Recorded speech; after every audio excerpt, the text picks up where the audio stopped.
बिस्मिल्लाहिर्रहमानिर्रहीम। Dear students, मैं हूं गुलाम रसूल। उम्मीद करता हूं आप सब खैरियत से होंगे। डियर स्टूडेंट्स, हमारी आज की वीडियो है बीएस साइकोलॉजी। हम आज की वीडियो में जो डिस्कस करेंगे बीएस साइकोलॉजी को ब्रीफली डिस्कस करेंगे। मीन्स बीएस साइकोलॉजी क्या है, बीएस साइकोलॉजी का एडमिशन क्राइटेरिया क्या है, बीएस साइकोलॉजी का एलिजिबिलिटी क्राइटेरिया क्या है, इसका दौरानिया कितना होता है, और बीएस साइकोलॉजी का मेरिट क्या है, और बीएस साइकोलॉजी की फीसिस कितनी है, पब्लिक में कितनी है और प्राइवेट सेक्टर में कितनी है, और उसके बाद बीएस साइकोलॉजी करने के बाद जॉब अपॉर्चुनिटीज़ कौन कौन सी हैं और कौन कौन सी यूनिवर्सिटीज़ हैं जो बीएस साइकोलॉजी ऑफ़र कर रही है। तो डियर स्टूडेंट्स, हम बात करते हैं बाकायदा बीएस साइकोलॉजी क्या है। बेटा हम बात करें साइकोलॉजी पे, the scientific study of the human mind, human mind की एक साइंसी स्टडी, ह्यूमन माइंड इंसानी दिमाग की एक साइंसी स्टडी जो है, साइंस के लिहाज से इंसानी दिमाग को स्टडी करना एंड इट्स फंक्शंस, और उसके फंक्शन पर डिस्कस करना, specially those affecting behaviour in a given context. तो ये इसे बिल्कुल आप इन सिंपल ये समझ लें कि जो इंसानी दिमाग है, इंसानी दिमाग के बारे में तालीम हासिल करना, उसको साइकोलॉजी का इल्म कहा जाता है।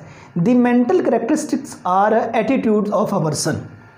एक जो मेंटल करेक्टरिस्टिक जो इंसानी दिमाग है उसके बारे में आपने डिटेल के साथ पढ़ना है, तो उसको साइकोलॉजी का इल्म कहा जाएगा, या इंसानी एटीट्यूड जो है उसके बारे में पढ़ना। बेटे देखिए, चंद जो बीमारियां होती हैं उनका जो इलाज है वो तो मेडिसिन के ज़रिए किया जाता है, लेकिन चंद बीमारियां ऐसी होती हैं उनका दिमाग मेडिसिन के ज़रिए नहीं बल्कि अपने इल्म के ज़रिए किया जाता है।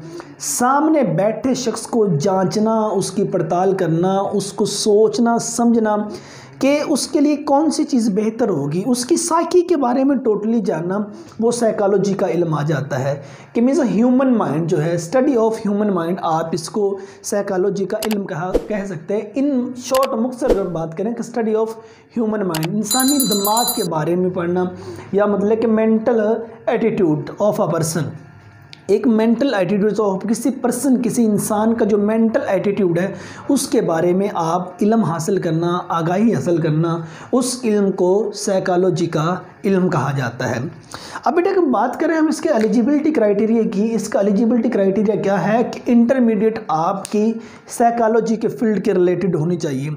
अप्रॉक्सीमेटली स्टूडेंट्स जो से हैं उन्होंने इंटर में साइकोलॉजी का सब्जेक्ट पढ़ा होता है, वो साइकोलॉजी में चले जाते हैं, या मेडिकल वाले स्टूडेंट्स इस सब्जेक्ट में, इस फील्ड में चले जाते हैं। और उसके बाद बेटे हम बात करें इसका दौरानिया कितना होता है। बीएस साइकोलॉजी की बात की जाए तो बीएस साइकोलॉजी 4 साल का प्रोग्राम है और उसके 8 सेमेस्टर होते हैं, और हर सेमेस्टर जो है वो 6 माह के मुद्दत पर होता है। 6 माह का एक सेमेस्टर होता है, तो 4 सालों में आपके 8 सेमेस्टर होते हैं। आप इसके बाद फर्दर स्टडी भी कर सकते हैं, आप इसके बाद एमएस कर सकते हैं, एमफिल कर सकते हैं, पीएचडी कर सकते हैं। और अगर मेरिट की बेटे बात करें तो पब्लिक सेक्टर में मेरिट इसका बहुत ज़्यादा होता है, 80% से लेकर 90% प्लस तक इसका मेरिट चला जाता है साइकोलॉजी का, ठीक है। और प्राइवेट सेक्टर में देखा जाए तो 50% से ऑनवर्ड इसका मेरिट होता है। रीज़न डेट प्राइवेट सेक्टर ने फीसिस आपसे कलेक्ट करनी होती है, तो इसलिए उनका मेरिट भी कम होता है, वो स्टूडेंट्स को मतलब कि ऑफ़र कर देते हैं, और ज़्यादातर स्टूडेंट्स पब्लिक सेक्टर की तरफ जाना पॉसिबल समझते हैं। और इसके बाद अगर हम बात करें कि इसका फ़ीस शेड्यूल क्या होता है। बेटे पब्लिक सेक्टर में अगर आप बीएस साइकोलॉजी करते हैं तो मैक्सिमम तो मिनिमम आप 4 लाख में बीएस साइकोलॉजी का सब्जेक्ट ओके कर सकते हैं, क्लियर कर जाएंगे 4 लाख में। और जबकि अगर प्राइवेट सेक्टर में आप जाते हैं 8 लाख से लेकर 10 लाख तक आपका खर्च आ जाएगा साइकोलॉजी को करने में। और बेटे ये तो हमने बात की कि सिंपल साइकोलॉजी क्या है, कि ह्यूमन स्टडी जो है, ह्यूमन माइंड स्टडी है, उसको साइकोलॉजी कहा गया है, या जो मेंटल एटीट्यूड ऑफ पर्सन उसको स्टडी कहा गया। अब बेस साइकोलॉजी करने के बाद हमारे पास जॉब अपॉर्चुनिटीज़ कौन कौन सी आ जाती हैं।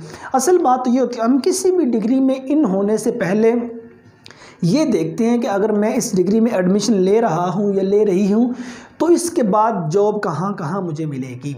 तो अब हम बात करते हैं साइकोलॉजी करने के बाद एम्प्लॉयमेंट अपॉर्चुनिटीज़ कौन कौन सी हैं, मीन्स जॉब के मौके कौन कौन से आपके पास आ जाते हैं। तो स्टूडेंट्स देखिए कि BS साइकोलॉजी करने के बाद आप एजुकेशनल काउंसलर बन सकते हैं। तलीमी इदारों में जहाँ काउंसलर की ज़रूरत होती है, पब्लिक और प्राइवेट सेक्टर दोनों में इसकी बहुत ज़्यादा मांग है। अब तो कुछ कम है, लेकिन आने वाला वक्त ही इसी का है। हर बंदा आपको हर जगह बैठा साइको नज़र आ रहा होता है, आने जाने यार प्लीज़ मुझे को मशवरा देना, मुझे ये इंसान उसका माइंड पढ़ लेता है। और बिलखसूस एजुकेशन जो इंस्टीट्यूट है उनमें तो इनकी बहुत ज़्यादा ज़रूरत है। और बड़े बड़े शहरों में देखा तो हर स्कूल कॉलेजेस वगैरह का एक अपना करियर काउंसलर होता है, एजुकेशनल काउंसलर होता है। उसके बाद दूसरे नंबर पर आ जाता है करियर काउंसलर, मीन्स आपकी करियर के बारे में बताने वाला जो बंदा है, आपके लिए कौन सा फील्ड बेहतर रहेगा, मैट्रिक के बाद आपके लिए कौन कौन सा फील्ड और इंटर के बाद आपका कौन कौन सा फील्ड। मीन्स ये ऐसा शख्स होता है साइकोलॉजी का इल्म हासिल करने वाला कि आप उसके बाद बैठ के चंद बातें करेंगे, वो आपसे पूछेगा किस किस सब्जेक्ट में आपका इंटरेस्ट है, आप उस चीज़ को बता देंगे, वो बाकायदा उसके बाद बता देगा आपके लिए ये फील्ड ज़्यादा बेहतर रहेगा, आप इधर को मूव कर जाएँ। उसके बाद है एडवर्टाइजिंग मैनेजर, कि जहाँ कहीं भी एडवर्टाइजमेंट की जाती है उसके पीछे एक शख्स बैठा हो तो जिसको प्लान कर रहा होता है कि रीज़न डैट एडवर्टाइजमेंट का क्या मकसद होता है, इंसानी दिमाग चेंज करना, ये बात इंसानी दिमाग के अंदर बिठाना। जबकि ये स्टडी जनाब जी ह्यूमन माइंड की है। जब ये ह्यूमन माइंड की स्टडी होगी तो इसके बाद बंदा एडवर्टाइजिंग मैनेजर बन सकता है। उसके बाद है एडमिशन काउंसलर, जहाँ बड़े बड़े इदारों में एडमिशन हो रहे होते हैं तो वहाँ एडमिशन काउंसलर बैठा होता है, वो उनकी जांच पड़ताल करने के बाद एडमिशन मिलता है। चाइल्ड वेलफेयर वर्कर, के जहाँ स्टूडेंट्स हैं, छोटे बच्चे हैं, उनकी वेलफेयर सोसाइटी जो सी होती हैं उसमें इसका बहुत ज़्यादा रोल है। कस्टमर सर्विसेज डायरेक्टर जो है वहाँ इसका बहुत ज़्यादा जॉब अपॉर्चुनिटीज़ हैं। गाइडेंस काउंसलर है, आपको गाइड करने वाला। और उसके बाद हॉस्पिटल एडमिनिस्ट्रेटर, के जो एक हॉस्पिटल को टैकल करने वाला उसका एडमिनिस्ट्रेटर होता है, वो साइकोलॉजी का आप उस विंग में जा सकते हैं। ह्यूमन रिसोर्स एडमिन, इस डिपार्टमेंट में जा सकते हैं। लेबर रिलेशन स्पेशलिस्ट, इसमें जा सकते हैं। मार्केट रिसर्च एनालिटिक, उसमें आप जा सकते हैं। उसके बाद मैरिज काउंसलर, ये बहुत ज़्यादा मांग है। अब जब कभी हमारे यहाँ बहुत ज़्यादा घर टूटने की वजूहत ये होती हैं, दिमाग मिल नहीं रहे होते, जहन जो है वो एक दूसरे के साथ मिल नहीं रहे होते, हम क्या काम करते हैं, इंसानों को मिला देते हैं। हाँ, मतलब कि बात कर जबर करके उनकी शादी कर देते हैं, लेकिन नतीजा बाद में क्या निकलता है कि फिर फूट पड़ जाती है, फिर नफ़रत का शिकार हो जाते हैं, घर उजड़ जाते हैं।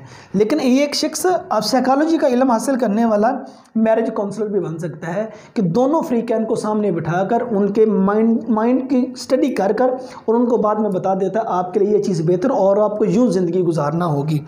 और उसके बाद है मेंटल हेल्थ वर्कर, ठीक है, नर्सिंग होम एडमिनिस्ट्रेटर, और उसके बाद personal manager, psychologist, public relation manager, rehabilitation counsellor, उसके बाद सेल रिप्रेजेंटेटिव, और उसके बाद है social worker, speech pathologist, youth counsellor,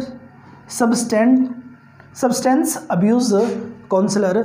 means ये जॉब अपॉर्चुनिटीज़ ये कम से कम ये आप इतने एरियाज़ में आप साइकोलॉजी करने के बाद इन हो सकते हैं। बट देखिए आपके जितने भी डिपार्टमेंट चल रहे हैं वो सारे के सारे इंसान की मरहून मन्नत हैं, और जहाँ इंसान काम कर रहे हैं वहाँ साइकोलॉजिस्ट की ज़रूरत होती है, वहाँ साइकोलॉजी वाले बंदे की ज़रूरत होती है। उन चीज़ों को, उनके दिमाग को पढ़कर देखें ना, हम देखें हमारे सामने एक शख्स है, हम उसका जहन साजी करते हैं, हम उसके दिमाग को पढ़ के फ़ौरन कहते हैं इससे बंदे से ये काम लिया जाए, ये कर लेगा। रीज़न डैट कहते क्यों, मैंने इसको देख लिया, मैंने इसको पहचान लिया। मीन्स क्या, आप उसके माइंड की स्टडी कर जाते हैं, आप उसको जान जाते हैं, क्योंकि आपने उसके बारे में पहले इल्म हासिल किया होता है। वो इल्म आपके लिए बहुत ज़्यादा फ्रूटफुल साबित होता है। तो ये स्टूडेंट हमने बात की थी कि जॉब अपॉर्चुनिटीज़ कौन कौन सी। अगर हम बात करते हैं कौन कौन से इंस्टीट्यूशन हैं, कौन कौन से यूनिवर्सिटीज़ हैं जो साइकोलॉजी की स्टडी आपको ऑफ़र कर रही हैं। बेटा university of Punjab Lahore psychology offer कर रही है, बहाउद्दीन ज़िक्रिया यूनिवर्सिटी मुल्तान ऑफ़र कर रही है, यूनिवर्सिटी ऑफ कराची में ऑफ़र कर रही है, Sargodha university Sargodha main campus offer कर रहा है। उसके बाद international Islamic university Islamabad offer कर रही है, बैरिया यूनिवर्सिटी इस्लामाबाद ये साइकोलॉजी की डिग्री ऑफ़र कर रही है, और बैरिया यूनिवर्सिटी के दीगर कैंपस भी ऑफ़र कर रहे हैं। उसके बाद यूनिवर्सिटी ऑफ पेशावर में ये यूनिवर्सिटी ऑफ़र कर रही है, दी इस्लामिया यूनिवर्सिटी बहावलपुर ऑफ़र कर रही है। उसके बाद beacon house national university offer कर रही है, government college university Lahore offer कर रही है, गवर्नमेंट कॉलेज यूनिवर्सिटी फैसलाबाद ये ऑफ़र कर रही है, और उसके बाद है गोमल यूनिवर्सिटी देरा इस्माइल खान ये ऑफ़र कर रही है, और उसके बाद कॉमसेट्स यूनिवर्सिटी ऑफ़र कर रही है, वुमेन यूनिवर्सिटी मर्दान ऑफ़र कर रही है, और उसके बाद वुमेन यूनिवर्सिटी जो government college women university Lahore ये ऑफ़र कर रहा है। अब UMT है वो ऑफ़र कर रही है, UCP ऑफ़र कर रही है। मीन्स पब्लिक सेक्टर की जितने यूनिवर्सिटीज़ हैं उनमें तकरीबन 90% जो यूनिवर्सिटीज़ हैं वो साइकोलॉजी की डिग्री ऑफ़र कर रही है, और प्राइवेट सेक्टर की जो टॉप की यूनिवर्सिटीज़ हैं वो ऑफ़र कर रही हैं। आप प्राइवेट सेक्टर में देख लें UCP ऑफ़र कर रही है, UMT ऑफ़र कर रही है, और उसके बाद आप देख लें लाहौर यूनिवर्सिटी ऑफ़र कर रही है। इस तरह की टॉप सेक्टर की जो सी यूनिवर्सिटीज़ हैं वो साइकोलॉजी की डिग्री ऑफ़र कर रही हैं। तो डियर स्टूडेंट्स, आने वाला वक्त ही साइकोलॉजिस्ट का है। अप्रॉक्सीमेटली लोग आपको साइको नज़र आते हैं, और आने वाले दौर में मज़ीद मीडिया ने हमें साइको बना दिया है। तो इस डिग्री की बहुत ज़्यादा मांग है, बहुत ज़्यादा वैल्यू है। अगर आपका पैशन और प्रोफेशन है, अगर आप इस फील्ड में जाना चाहते हैं तो ज़रूर जाइए। पब्लिक और प्राइवेट सेक्टर दोनों में बहुत ज़्यादा इसका स्कोप है। ज़रूरी नहीं कि जस्ट एक पब्लिक सेक्टर में ही हो, प्राइवेट सेक्टर में भी बहुत ज़्यादा इसका स्कोप है, और इसकी सैलरी पैकेज बाकी जितनी अगर डिग्रीज की मैं बात करूं उनकी निस्बत इनके जो सैलरी पैकेज है वो ज़्यादा होता है। इनके पर मंथ आप लाखों के हिसाब से अर्निंग कर लेते हैं। ठीक है, तो डियर स्टूडेंट्स, आज की वीडियो में जो हमने बात की, हमने साइकोलॉजी के बारे में बात की कि जो इंसानी दिमाग है उसके बारे में स्टडी करना ये साइकोलॉजी है। एलिजिबिलिटी क्राइटेरिया साइकोलॉजी के रिलेटेड आपकी स्टडी होना ज़रूरी है। पब्लिक और प्राइवेट सेक्टर की हमने बात की, उसके मेरिट की। 4 साल का प्रोग्राम है, 8 सेमेस्टर इसके होते हैं, और उसके बाद पब्लिक सेक्टर में इसका 80 to 90% मेरिट है, प्राइवेट सेक्टर में 50% से अबव मार्क्स होना ज़रूरी है। और फ़ी पैकेज की बात करें 4 लाख to 8 लाख है, पब्लिक सेक्टर में 4 लाख तक और प्राइवेट सेक्टर में 8 लाख। उसके बाद जॉब अपॉर्चुनिटीज़ की बात की और टॉप की यूनिवर्सिटीज़ की बात की। तो ये स्टूडेंट्स, उम्मीद करता हूँ आज की वीडियो आपके लिए नहायत फ्रूटफुल साबित हुई होगी। अगर आपके इसके रिलेटेड कोई भी क्वेश्चन है तो आप नीचे कमेंट सेक्शन में पूछ सकते हैं। तो अपना ढेर सारा ख्याल रखिएगा। नेक्स्ट वीडियो में मिलते हैं। फी अमान।